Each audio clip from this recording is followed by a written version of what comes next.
Sejam todos bem-vindos. Vamos dar início aqui à nossa segunda aula. Nós hoje vamos tratar aqui das vantagens e de alguns cuidados especiais que nós temos que ter quando pensamos em conceber uma estrutura em aço. Primeira grande vantagem, a primeira grande vantagem de uma estrutura de aço é a sua leveza, E em grande parte a leveza de uma estrutura de aço está associada ao material ter uma elevada resistência, seja a compressão ou seja a atração. Isso quando a gente compara a estrutura de aço com, por exemplo, uma estrutura de concreto armado ou uma estrutura em concreto protendido. Então, pensando em termos de elevada resistência do material, os elementos estruturais que concebem a estrutura de aço, sejam as vigas, sejam as vigas ou sejam os pilares, eles vão ter dimensões menores, certo? Quando comparados com outros sistemas estruturais como concreto armado e concreto protendido principalmente, Então, em consequência disso, em consequência do material ter uma elevada resistência, os elementos estruturais possuem menores dimensões e, consequentemente, a estrutura é mais leve e a fundação também acaba tendo uma redução nas cargas atuantes sobre ela, nas ações que incidem sobre os elementos de fundação, sejam fundações diretas ou fundações indiretas. Se nós pegarmos um aço, por exemplo, um aço estrutural, de um perfil metálico, de uma estrutura qualquer, e fizermos um ensaio de tração, nós vamos obter um diagrama tensão-deformação típico, ilustrado aqui nessa figura. Então, nós temos aqui a tensão de escoamento e a tensão de ruptura do material. Vocês percebam aí que a resistência ao escoamento de um aço estrutural, por exemplo, um ASTM A572, que é um aço estrutural de baixa liga, O que é que acontece? Ele possui uma resistência ao escoamento de aproximadamente 400 megapascal. Se eu desenhasse aqui, comparativamente, o diagrama tensão-deformação de um corpo de prova de concreto à compressão, ele não passaria, provavelmente, desse ponto aqui, pensando nos concretos usuais que a gente tem ali pertencentes ao grupo 1, Então, o diagrama tensão-deformação não sairia aqui dessa primeira cota aqui do nosso grid, 100 megapascal. Outra vantagem que nós temos do aço, do aço estrutural, é a grande confiabilidade do material. Se nós pegarmos diversas amostras, no slide anterior eu mostrei para vocês como é o diagrama tensão-deformação de um corpo de prova em aço. Então, se eu fizer uma amostragem de 50 corpos de prova de um determinado lote de elementos estruturais que forem entregues na sua obra, imaginando que eles sejam do mesmo tipo de aço estrutural, todos eles vão ter resistência muito próximas de uma média, Ou seja, a dispersão dos resultados de resistência ao escoamento dessa amostragem vai estar muito próxima de uma média, ou seja, o desvio padrão vai ser pequeno. Então, o aço tem essa grande vantagem de ele possuir uma grande confiabilidade, certo? Ou seja, uma menor variabilidade na resistência do material, estou me referindo, no caso, à resistência ao escoamento, ou poderia ser também na resistência à ruptura. Quando a gente compara, por exemplo, isso com o material concreto, Com o material concreto, a gente vê a grande vantagem mais ainda, porque o concreto ele possui uma grande variabilidade na sua resistência, mesmo com um controle rigoroso na sua produção. Outra grande vantagem que nós temos nas estruturas de aço, de maneira geral, é uma obra organizada, um canteiro de obras limpo, Então, por ser um elemento industrializado, pré-fabricado, e que vai ser apenas montado em obra, o canteiro de obras ele fica mais organizado. Obviamente que a gente tem que ter ali um maior cuidado com o armazenamento dos materiais, certo? Mas, de maneira geral, o canteiro de obras é mais limpo, é mais organizado. Eu pontuo aqui outra vantagem que está relacionada agora à maior facilidade de ampliação ou reformas em geral. Então, quando nós temos aí uma estrutura em aço e de repente nós precisamos reforçar um elemento estrutural de maneira a aumentar a resistência dele por causa de uma mudança no uso da edificação, é fácil de fazer isso em comparação com outros sistemas estruturais. Então, por exemplo, aqui eu estou apresentando para vocês o reforço de uma viga. Essa aqui é a seção transversal de uma viga em perfil I, era a seção original, tá? E aí, por causa de uma mudança de uso, teve que aumentar a resistência à flexão dessa viga, né? Nós tivemos que aumentar a resistência à flexão dessa viga, ou de repente a resistência à força cortante também. Então, nós podemos, no caso da resistência à flexão, aumentarmos a altura dessa viga, e aí a resistência à flexão vai aumentar, as flechas vão diminuir, né? A resistência à força cortante também aumenta. E aí isso é feito apenas adicionando, né, componentes na seção transversal do elemento estrutural, tá? Isso pode ser feito também para o caso do pilar. Eu estou mostrando aqui, eu retirei essa figura lá do livro do professor Facuri. Então, ele ilustra aqui o caso de um reforço estrutural de um pilar em seção I, apenas adicionando chapas de aço que podem ser parafusadas ou soldadas às mesas, né, às mesas do perfil I, como está ilustrado aqui. No caso de expansão, né, você tem ali a ideia inicial, por exemplo, você tem ali um sobrado que foi feito em aço, e aí você pretende expandi-lo, certo? Então, isso pode ser feito de maneira muito simples, sem ter que demolir ou demolir parcialmente uma parte da edificação. A gente pode só executar alguns furos, no caso de ligações parafusadas, ou executar novos componentes de ligação para ligações soldadas, tá? Então, as estruturas de aço elas têm essa grande facilidade com relação ao reforço estrutural ou com relação à ampliação da obra como um todo. Um ponto que tem chamado muito a atenção e que tem virado um ponto-chave, né, para a difusão do uso do sistema estrutural em aço no Brasil é a questão do reaproveitamento. Então, uma estrutura em aço, uma vez que ela perdeu a sua finalidade, todos os perfis eles podem ser reciclados, né? Eles podem ser mandados para uma usina e a usina utilizar esses perfis para fabricar, né, para fundi-los e fabricar novos perfis. Isso tem acontecido com grande frequência. Inclusive, se vocês forem no site da Gerdau, né, sem querer fazer nenhuma propaganda, se vocês forem no site da Gerdau, vocês vão ver que uma grande porcentagem dos perfis que eles fabricam com base em reciclagem de materiais, e de uma fração da reciclagem desses materiais estão perfis metálicos que foram usados em edificações antigas.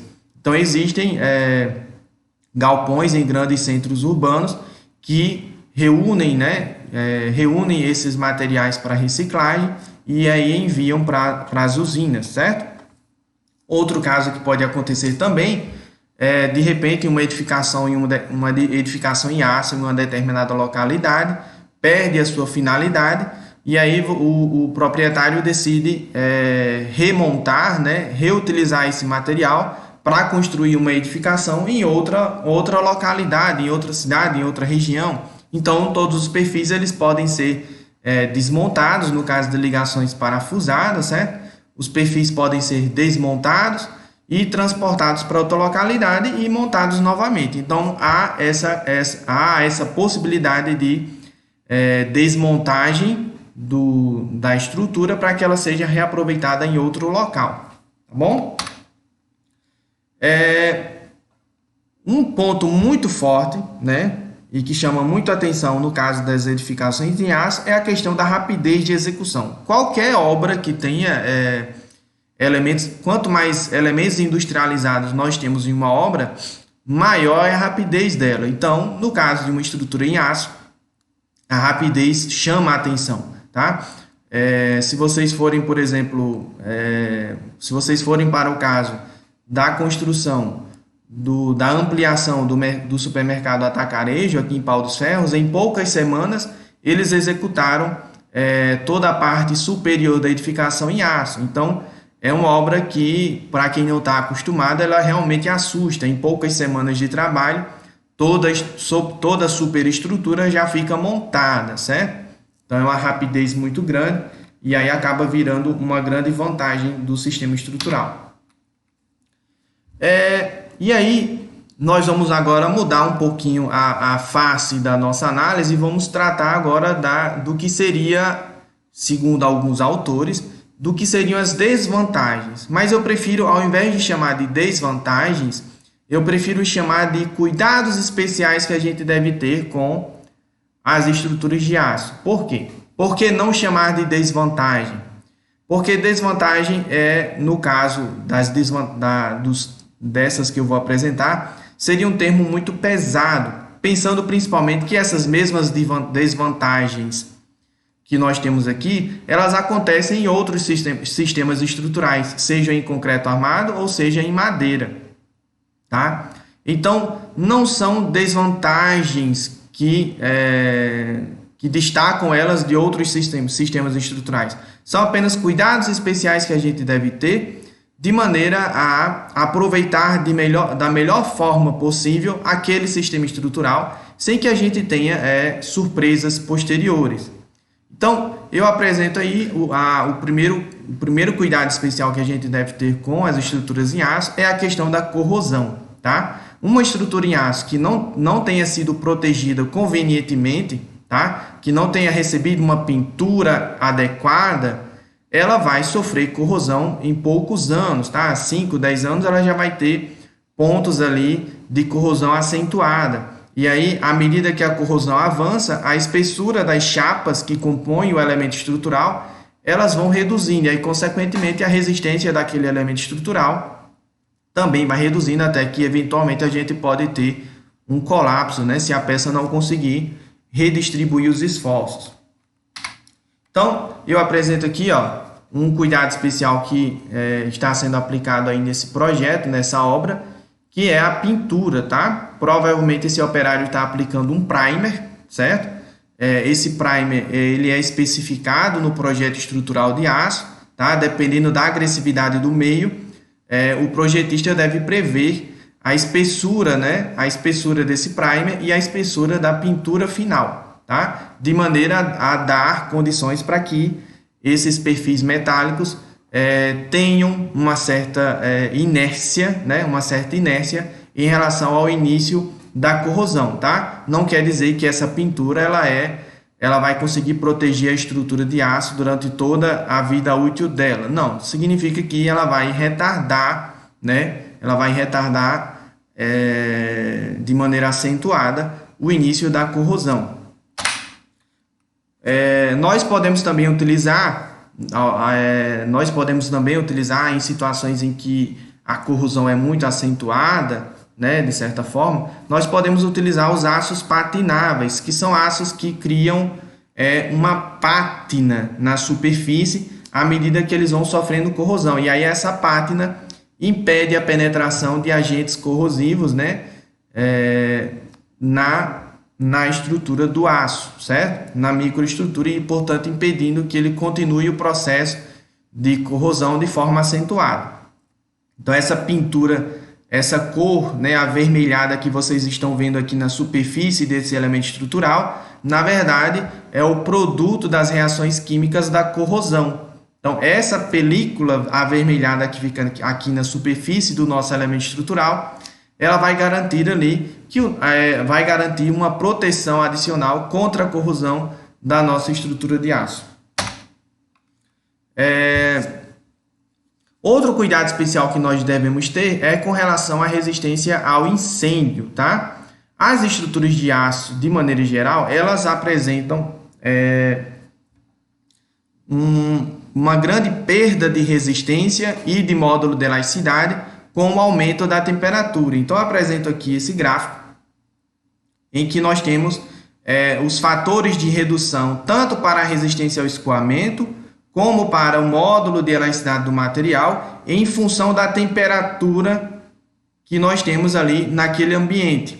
Então, pensando aqui nessas vigas desse pavimento, se por acaso nós tivéssemos um incêndio, tá? Se por acaso nós tivéssemos um incêndio e as temperaturas chegassem a 800 graus Celsius, então a resistência ao escoamento e o módulo de elasticidade desse material, dessas vigas, cairia para 10% do valor original, tá? Obviamente que isso aí ia acabar acarretando em uma perda significativa da resistência dos elementos estruturais e possivelmente, né, quase que evidentemente, no colapso da estrutura, tá? A estrutura também, se o módulo de elasticidade cai muito, né, se o módulo de elasticidade do material cai muito, então a estrutura fica mais suscetível a sofrer grandes deformações, e aí, sofrendo grandes deformações, há uma redistribuição dos esforços na estrutura, e aí a gente pode vir a ter o colapso. Nesse caso aqui que eu estou apresentando para vocês, foi aplicada uma proteção nos perfis por meio de uma tinta intumescente, tá? Essa pintura, que é feita na superfície dos perfis, ela expande, né, cerca de 20 vezes, ela expande, né, aumenta a espessura dela e ela fica com uma característica esponjosa, de tal maneira que essa esponja, né, ao essa pintura se expandir e criar essa esponja, ela isola termicamente o perfil, impedindo que ele sofra ali um aumento de temperatura significativo, tá? E aí, consequentemente, se o perfil não sofre um aumento de temperatura significativo, então ele não perde tanto, né, resistência e não perde também significativamente o seu módulo de elasticidade, tá? Nós também temos, principalmente aqui na região do interior, né, do Nordeste, nós temos um problema com relação à mão de obra, tá?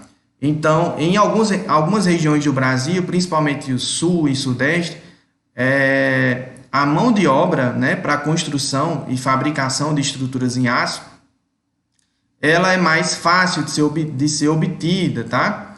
Já aqui no interior do Nordeste, de maneira geral, a mão de obra ela é escassa e tem pouca especialização ou nenhuma especialização, tá? O que acontece na maioria dos casos aqui na região que a gente vê é que as obras em aço são executadas por serralherias, em que não há nenhum treinamento, seja para execução de ligações parafusadas, seja para ligação soldada, seja para a montagem da estrutura. Então, e em alguns casos, né, de forma gritante até, eles executam as estruturas sem sequer receber um projeto estrutural.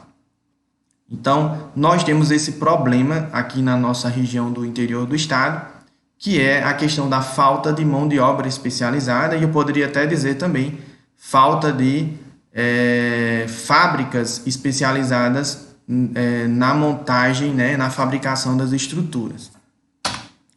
Outro cuidado especial, e que de certa forma acaba se tornando mesmo uma desvantagem das estruturas de aço, é a questão do investimento inicial. Então, o que é que acontece? Quando nós recebemos de um determinado cliente um projeto estrutural em aço, é importante que a gente faça ele e entregue o projeto, entregue as pranchas com o detalhe dos elementos estruturais de maneira prévia ao início da execução da estrutura em si. Por quê? Esses elementos eles têm que ser entregues, esses projetos, né, de detalhamento dos elementos, eles têm que ser entregues à fábrica para que a fábrica compre o material, faça os cortes, faça as furações específicas, né, de acordo com o projeto, só para daí entregar para o cliente. Então, nessa entrega desse projeto, o fabricante ele tem que ter esse capital de giro já investido para fazer a compra dos materiais, para daí iniciar o corte, né, a fabricação dos elementos estruturais. Ou seja, o cliente tem que despender um investimento inicial alto, relativamente alto, no início, né, obviamente, no início da obra, para que esses materiais sejam adquiridos, né, pelo fabricante. Só que, como a execução é rápida, né, e é uma obra limpa, né, com um grau de execução alto, então esses custos iniciais eles acabam sendo superados, né, posteriormente, tá? Só que aí, pelo fato de você ter um investimento inicial alto, isso acaba sendo um impasse se você tiver problemas ali de crédito, tá? Então, quando a gente compara, por exemplo, com uma estrutura em concreto armado, o investimento ele é feito aos poucos, tá? Então, você executa a estrutura do primeiro pavimento, enquanto isso o cliente investe na compra dos materiais para o segundo pavimento e assim por diante. Então, o investimento é feito aos poucos, tá? Enquanto que em aço, numa estrutura em aço, isso é diferente. Todo o investimento é feito de forma inicial, tá? No ato quando você passa o projeto estrutural para o fabricante, tem que repassar também o capital para a compra do material em si. Então, eu gostaria de agradecer a todos. Peço que vocês sempre consultem o livro-texto, tá? O livro do professor Facuri, e tentem aprofundar o conhecimento de vocês. E mais importante, se cuidem e fiquem com Deus.